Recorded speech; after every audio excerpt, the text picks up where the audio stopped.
Hanya 1 menit. Semua titik balik perubahan dalam hidup bermula dari adanya keputusan dan tindakan untuk mengambil tanggung jawab pribadi tanpa harus banyak beralasan ataupun menyalahkan pihak lain.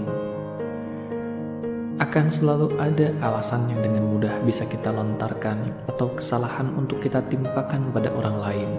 Namun tidak selalu ada inisiatif untuk menyadari bahwa sebaik-baik diri adalah yang bertanggung jawab atas segala proses dan hasil yang dilakukan.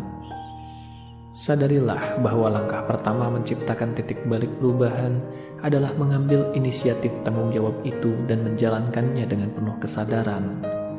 Sampai jumpa di 1 menit restorasi berikutnya bersama Agus Kanalendra.